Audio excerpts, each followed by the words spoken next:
Hello, everyone, and welcome back to my podcast. I hope everybody is doing well. Today, we have our official first guest on the podcast, which I'm very excited about, and that is Karma. So before we get into the topic for today, which is meditation, can you tell me a little bit more about yourself, who you are, why we're here today, a little bit about your past, things like that? Thank you for inviting me. Let's talk about. So I born in Nepal, 1985, and my parents are from Tibet. And when I was 1 year old, my father took me to one of the great master, and he said that this little boy, I was 1 year old, my mom and dad told me that the great master, he said he's the reincarnation of meditation master from Tibet. So somehow it just, my parents since young, they look at me as a reincarnation meditation master. So age of 5, I remember very clearly that I told my mom and my dad that I want to go to monastery. At the age of 5, you said age that? of 5. Wow, yeah. That's crazy. I still remember that my mom, she wished that I go to normal kindergarten, normal school, but I insist. I still remember that I don't know why, but I say I want to go to monastery and I want to get this whole monastery education. So age of 5, I went to monastery from Nepal to India somewhere near the Tibetan India border. So there's a monastery in the Himalaya. So it's really middle of forest, middle in somewhere. And I spent there 10 years, study all the ritual. We call it like a Tibetan Buddhism, but in 10 years you learn all the rituals. And then after 10 years I went to, we call it Buddhist Institute, where you learn the philosophy of all this. That 10 years in monastery you learn the rituals. And then later the philosophy. So the philosophy of Buddhism? Exactly. Okay. Yeah. And many other philosophy we also learn in there, but mostly the Buddhist philosophy for 20 years. And after that, you have to go for 3 years, 6-month meditation in a retreat. So I went to Tibet and I went there for 3 years, 6 months meditating. Meditated for 3.5 years and doing nothing else? Nothing else. Just meditation? Exactly. Wow, how was that? Yeah. 3.5 years? Yeah, because 20 years in the monastery, even though you learn a lot, but it's a mostly very dry theoretical part, and also you learn lots of rituals. But I didn't feel that any spiritual development, like any awaken, let's say. So it was more the knowledge in the mind that you were learning, like from the books, from the papers. Exactly. And so like it was like, I would say 2 decades, it was just stuck here. Stuck in the head. Okay, got it. How old were you now at this point when you were going to meditate for 3.5 years? Yeah, you can imagine that 5 years old, I went to learn the rituals. Until so 15 years, And then 25, you were finished with the exactly Buddhism, and then philosophy. 25, you did the meditation for 3.5 years. Exactly. Can you tell me a little bit more about the experience of meditating for 3.5 years? Like you did nothing else. Was that like every day you would wake up and you would just meditate the whole day? Yeah. So, did you go out? I was more like not really staying in one place. I was wandering and meeting with many great masters, and under their guidance, meditating. So for today, you have a lot of very interesting knowledge on a lot of different topics, and we might go into those topics at another point as well. But today we really wanted to focus on the topic of meditation. I'm really excited about that because I feel like meditation is a topic that more and more people are getting really interested in. Like I see a lot of videos about people wanting to meditate, wanting to understand it a little bit, but I think a lot of people are also still really intimidated by it maybe, and they don't really understand. For me, meditation is a part of my life since a long time. I couldn't imagine my life, how it would be now if I wouldn't have had that as part of my life. So I'm really excited to open up this topic today with someone who has a lot of knowledge on it. I wrote down a few questions that I want to ask you, and I think let's just kind of go through them and then see where we go from there. I think what I'd be really interested in is, what is your viewpoint on meditation from also the Buddhist point of view. Like, how do these two things connect? And can you tell me a little bit more about, in general, just the Buddhist point of view on meditation and why it is such a big part of Buddhism as well? Exactly. Yeah, I think that's a really good question, because in order to liberate, let's say, because you asked me from the point of view of Buddhism, because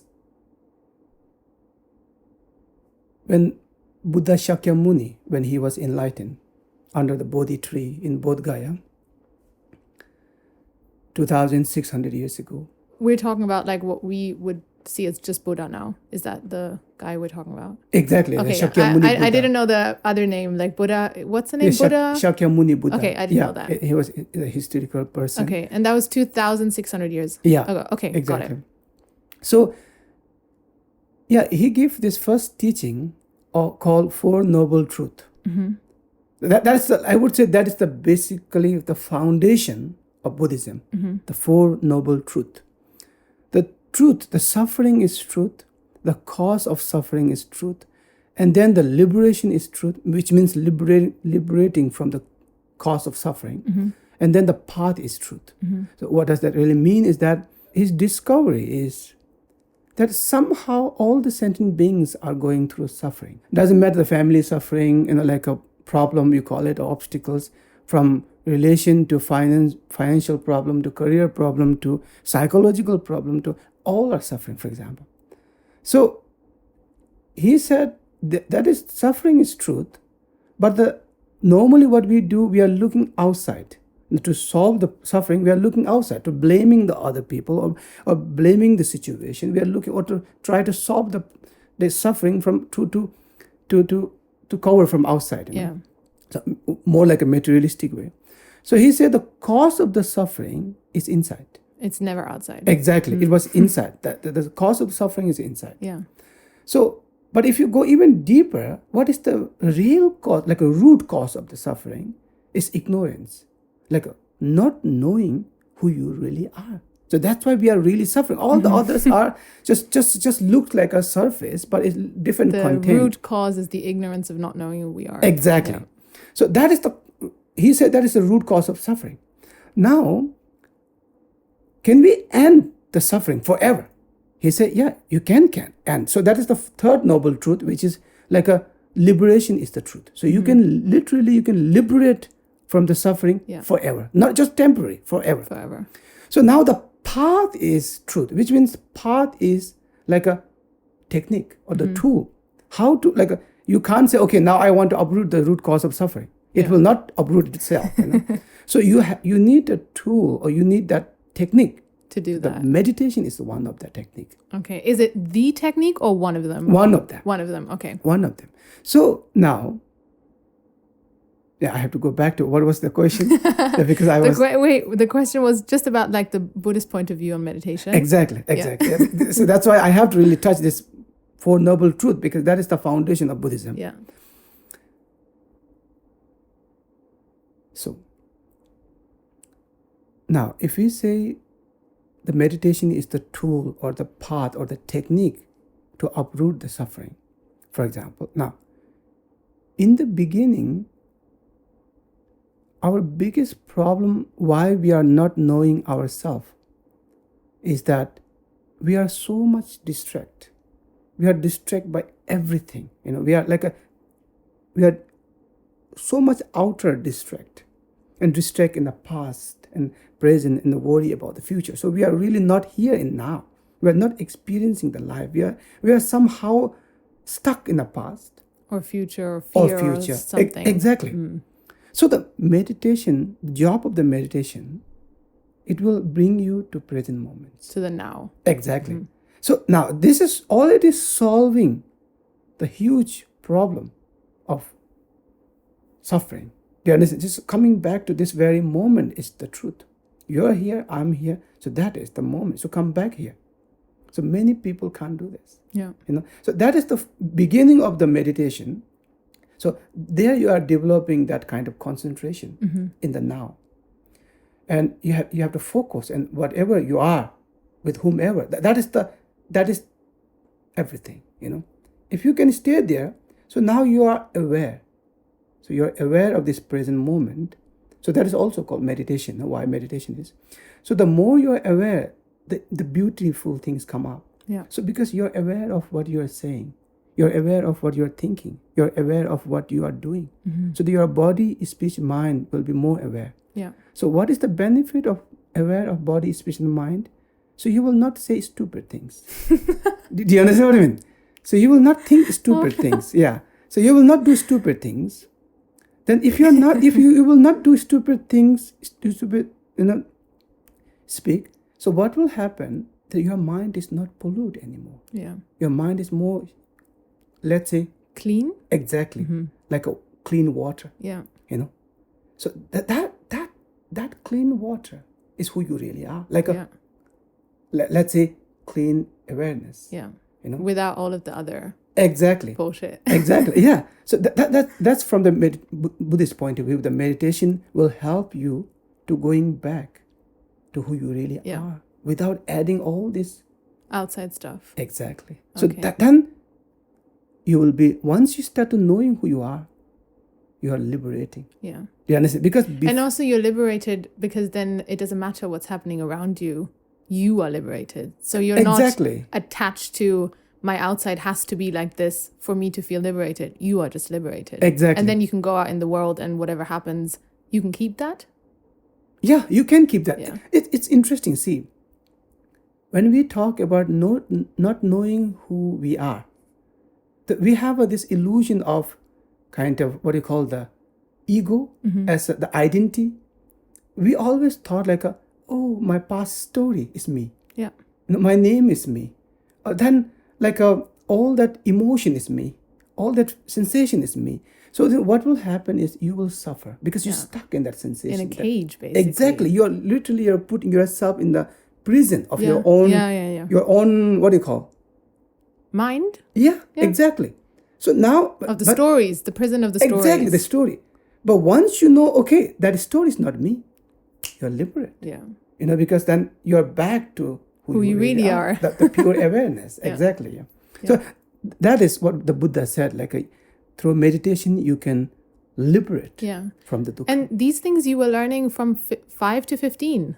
Exactly. Yeah. Wow. So you were like 7 years old in class and they were teaching you all of this. Exactly. Yeah. Wow.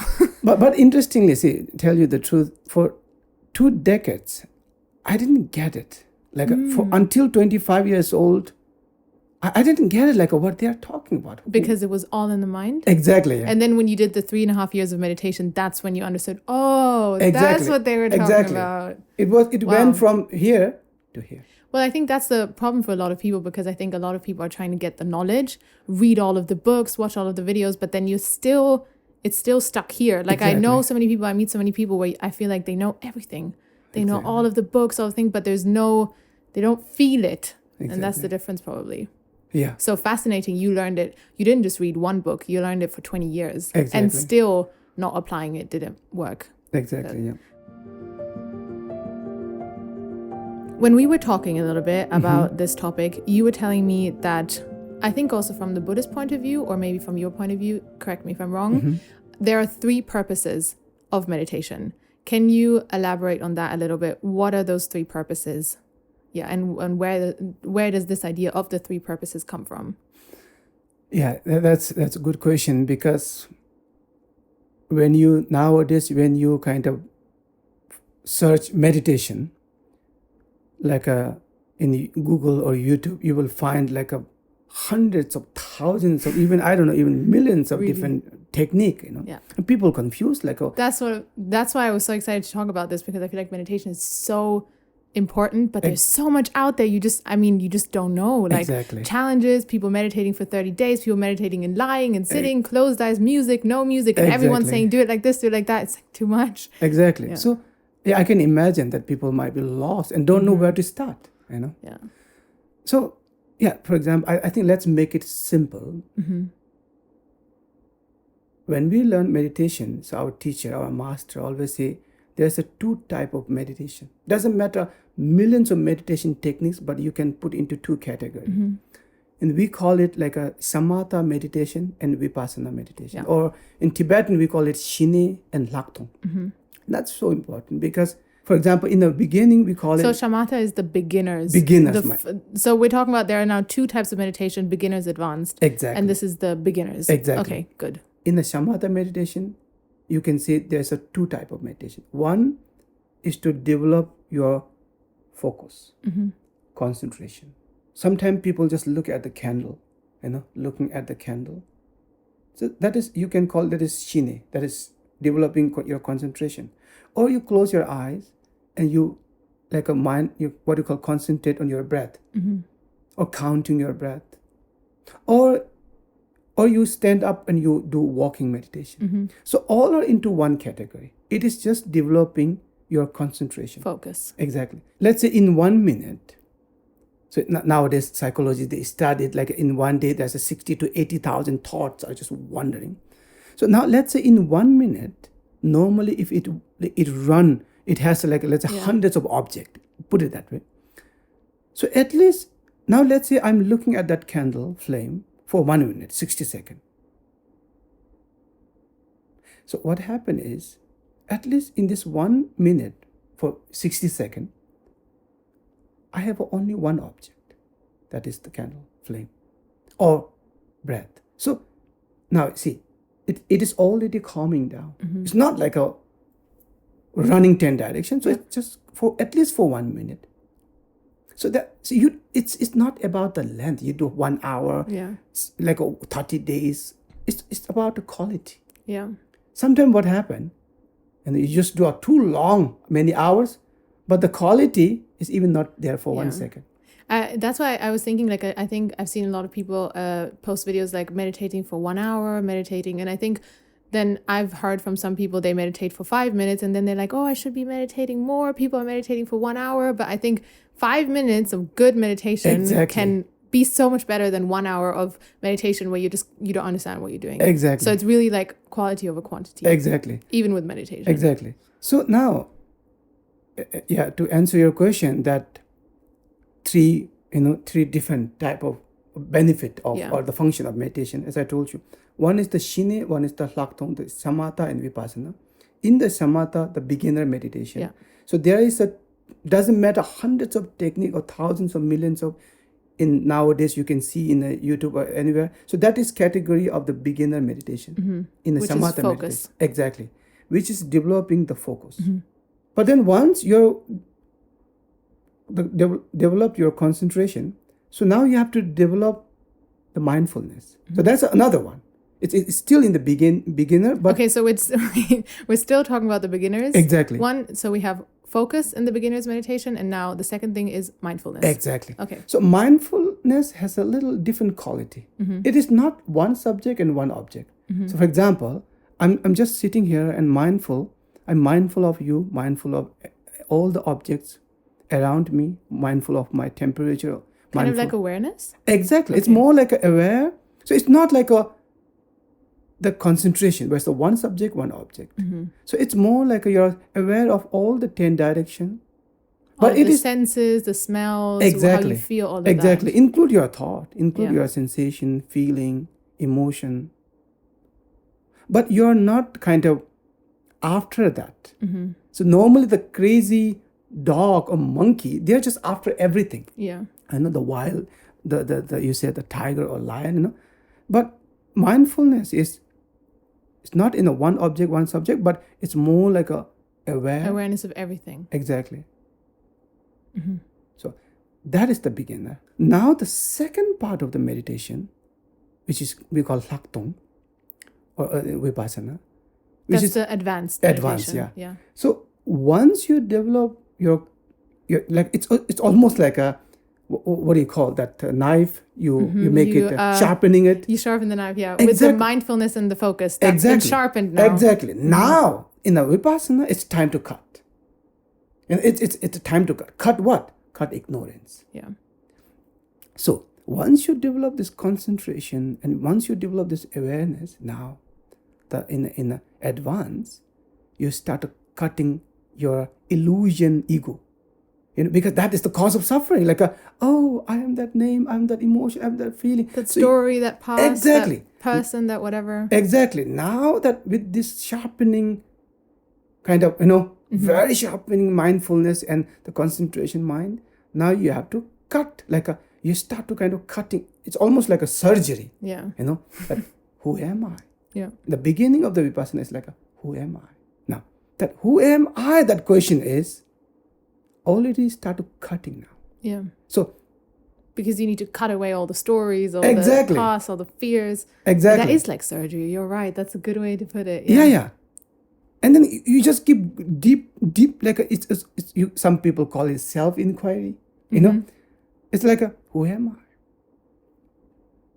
If I say my body is me, okay, but the body, each and every cell of our body is just changing every second. Like that means, are we gone now with the cell? Like there is a scientifically research that every 7 years, each and even include your brain and heart changes, just change. That is not you really. Can't few be. Years. Exactly. Because otherwise in 7 years we'd be gone. Exactly. So now, okay, just cells are coming and going. That's not me. And am I my feeling? The feeling is coming and going. So that's not me. Yeah, if it is me with the feeling, I might be gone now. Long time back, So then every day there's 60, 80,000 thoughts are coming and going. So it can't be the thoughts. Exactly. So then keep going deeper and deeper and deeper. Then you start to find shit, who am I? Do you understand? So why am I even worried about this and that? Yeah, if that's not even me. Exactly. Then you start to kind of finding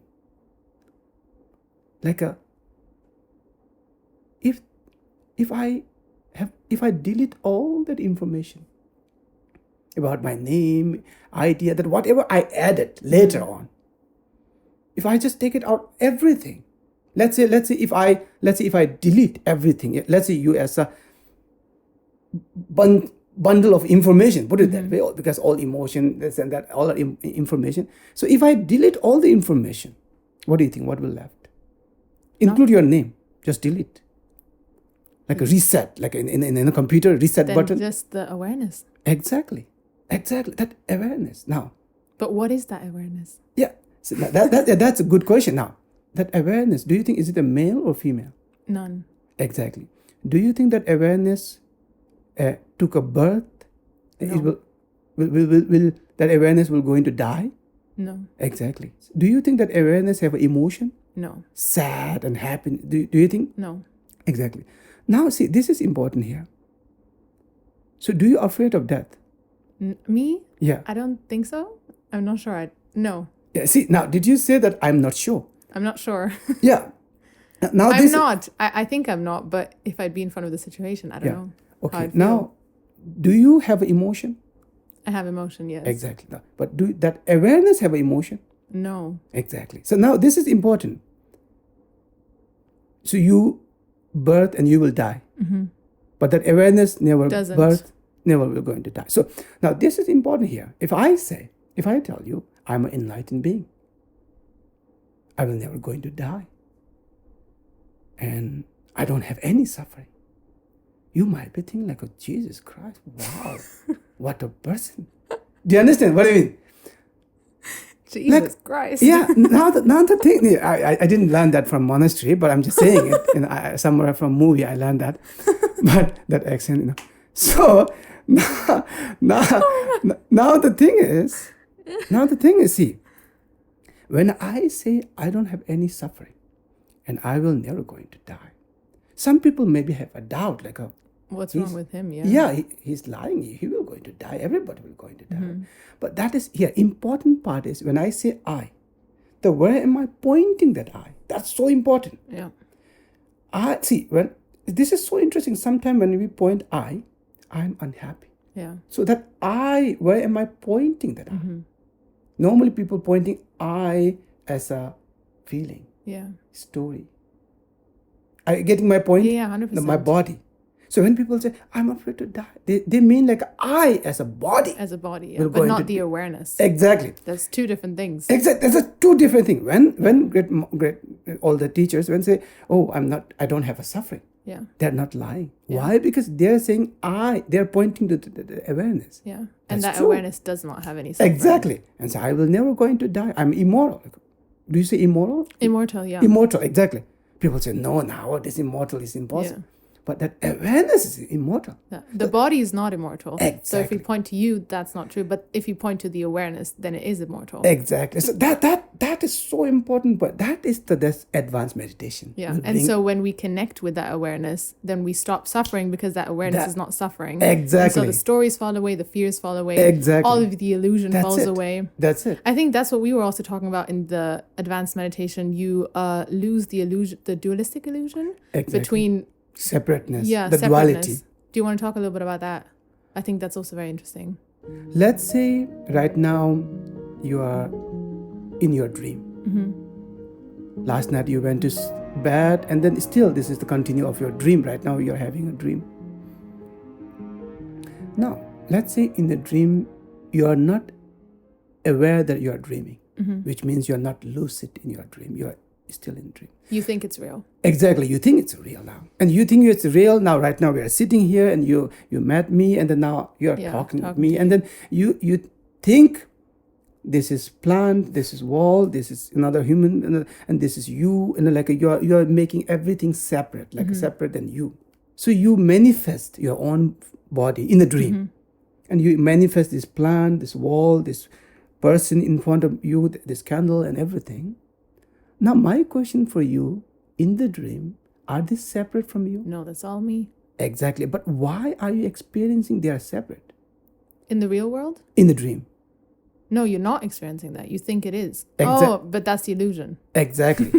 Exactly. Yeah. You're not knowing. Yeah.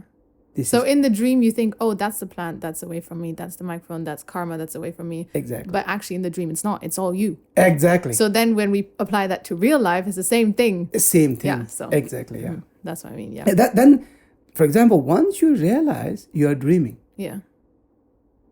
What will happen? That you know the now truth. The truth of the dream. The illusion falls away. Exactly. And you realize, oh, that's all me. That's my dream. Exactly. Yeah. Exactly. Okay. So that's more like a kind of advanced meditation where it will really bring to that deeper self-realization. Yeah. To slowly start wrapping things up, I want to ask one last question, and that is, can you tell us a few things to look out for when meditating? Are there any tips or things you can recommend? Because as I was saying, there's so much information out there now of people saying different things. Do it in lying and sitting and walking. Listen to the meditation app. Don't listen to the meditation app. And I've heard from a lot of people who are interested in meditation. They, maybe get some information and then they sit there and they close their eyes and they don't feel anything. Like, it's just like, okay, so what am I doing here now? Closing my eyes, like, what am I supposed to do with that? And they don't manage to go deeper. And then I think people get confused or frustrated and maybe then they just stop. That's what I've seen in some people. So can you maybe give some tips what to look out for, things that work, or does it really actually not matter how you go about it if it's working for you? Yeah, tell me a little bit about that. Right, yeah. See, my suggestion for whomever is doing meditation,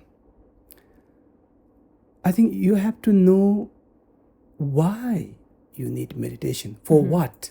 I think that should be very clear. Like, what are you looking that for outcome? Yeah. Let's say you go to gym. Yeah. So do you want it to lose your weight? Do you call weight? Or yeah. Wait. Yeah. lose your weight.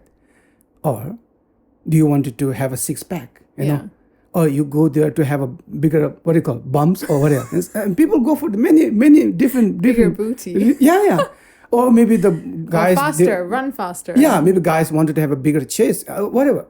So you at least if you know what do you want, outcome. Then you can go for that. Exactly. So when you do meditation, you have to know why you want to do meditation. Like, let's say if some people say, I want to reduce my stress. Yeah. Some people say, I wanted to increase my this concentration. I'm very distracted. I want to improve my focus. So what I'm trying to say is, let's say, if you wanted to improve your concentration, focus, it doesn't matter you look at the candle or you look at one small dot on the wall. Or you're walking. Exactly. It doesn't matter. Or it doesn't matter even you walk on the nature. But you have to know that one subject, one object at a time. Yeah. So actually, the knowing why you want to meditate is much more important than how you execute the meditation. Exactly. Because I think a lot of people are like, this is the right way to meditate, and like you need to be listening to this app or you need to be walking. But actually, no, it doesn't really matter how you execute it. It's more like you need to know what you're looking for in the meditation, and then you will find whatever will fit that. But that's step one, to know what you're looking for. Step one is not looking how to execute it. Exactly. Yeah. So, like, for example, if you are like developing your mindfulness and just like sit near the nature or sit like wherever, but for the self-inquiry, you need a teacher to really guide, Okay. In the beginner meditation, you can go through app or what do you call it? YouTube, you can learn anything. Okay, yeah, that's interesting. I think I would agree with that. Like the beginner's meditation, all these tools would work. Exactly. But the advanced meditation, you would probably have to, like when you really start the surgery, I don't think you can start that surgery with an app. No. Yes, it's small things, painkiller, you can just go to the pharmacy, you can buy. But the surgery, you can't. Yeah. No. Yeah. I agree. And do you have some recommendations for time? Because I've seen a lot of people meditate for an hour a day, 5 minutes a day, 10 minutes a day. Does it not matter? What do you think about that? Yeah. What I really think is persistent is the key. Yeah. Consistency. It's really not about hour or, it's, doesn't matter you do it for 5 minutes or 10 minutes or 15 minutes or even hour, but do it every day. Okay. It's really like take meditation as when you brush your teeth. Yeah. It's you not just about, make it part of your life. It's not like today I brushed 1 hour and tomorrow I will not brush it. Did you understand what I mean? You just brush every day until end of your life. Yeah. So that's you meditate every day? Exactly. Yeah. Every day. Just doesn't matter even for 5 minutes. Yeah. It's for example, you can't say like I charge it for 3 days my mobile. No, I don't need charge for 10 days. Yeah. That doesn't work that way. You have to charge every day. Yeah. And meditation is literally charging. Recharging the battery. Exactly. I agree. Exactly. I think these are all the questions that I wanted to ask. Is there anything else you want to share? Like anything that's important to you? Or do you feel like this is complete? Any last message you want to give to the audience? Yeah. I mean, the last message is, the life is very simple. Don't make it too complicated. Like sometimes we think too much. I really realize now we have everything what we need. But we human are looking for suffering. Yeah. We are always looking for something we don't have. Yeah. I think that could be one of the cause of the suffering. 100%. So we have to really grateful and gratitude and really kind of, accept who you are. Yeah. And whatever is there in that moment. Exactly. And based on that, and you can still, do whatever. But really grounding is I think, the secret of happiness. Yeah. And that can also help to meditation. Yeah. If you are not grounding, meditation is just, you can't really settle You down. can't. Exactly. Yeah, I'd agree. Okay, cool. Thank you so much for being on here. I'm sure we will have you on here again at some point. Yeah, thank you so much. I think that's it. Okay, yeah. Thank you so much. Thank you. Thank you so much.